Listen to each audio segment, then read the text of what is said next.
가세연은 경찰에서 출석 요구를 했지만 응하지 않았습니다. 그렇다고 해서 집도하라고 부수고 들어가도 되는 걸까요?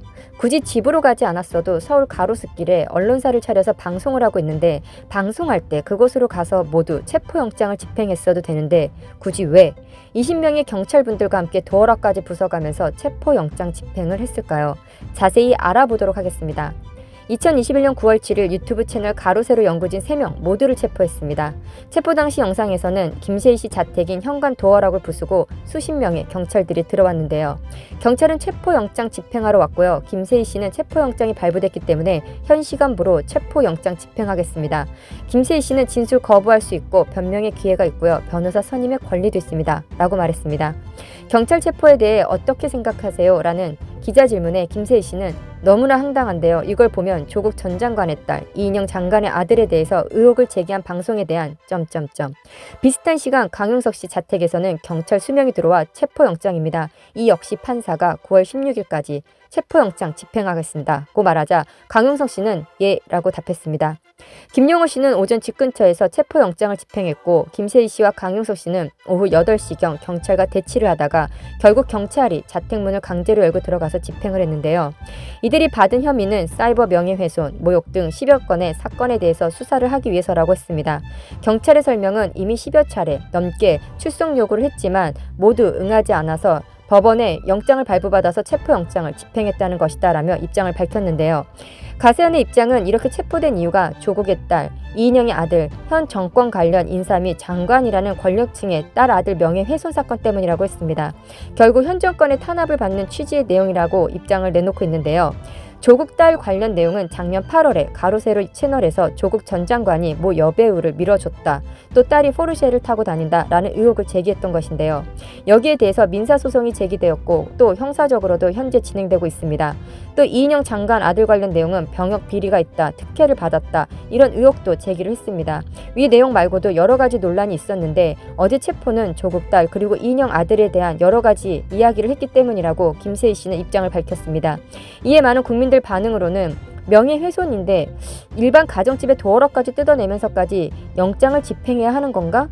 너무 불응한 횟수가 많다 등 의견이 나뉘었는데요.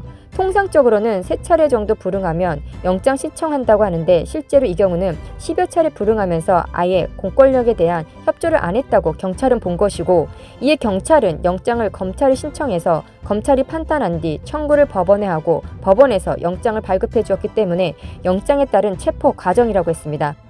이번에 법원이 체포를 결정한 사유는 2가지인데요. 첫 번째는 도주의 우려, 두 번째는 증거인멸의 우려였습니다.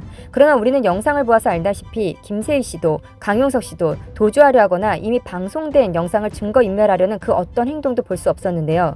이번 체포영장을 발부해준 문성관 판사는 PD수첩 무죄 판결을 내린 사람으로 유명합니다.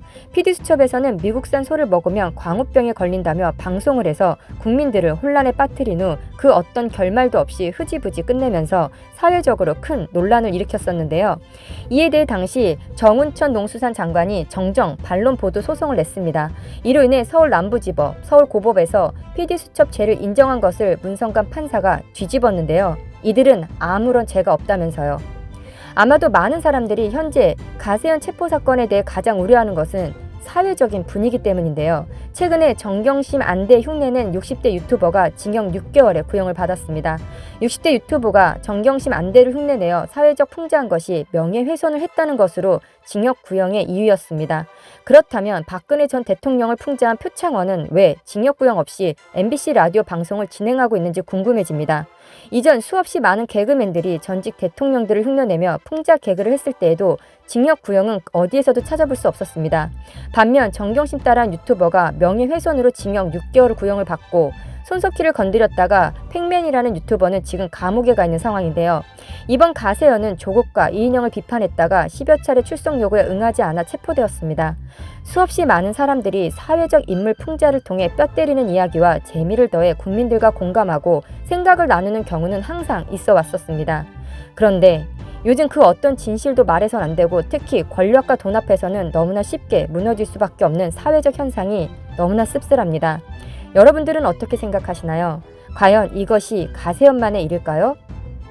처음에 그들은 공산주의자들을 잡으러 왔다. 나는 공산주의자가 아니라서 아무 말도 하지 않았다.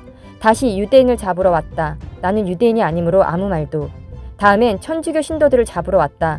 나야 천주교도 아니니 아무 말도. 드디어 그들이 나를 잡으러 왔다. 그러나 그때는 나를 위해 말해줄 사람은 하나도 남지 않았다.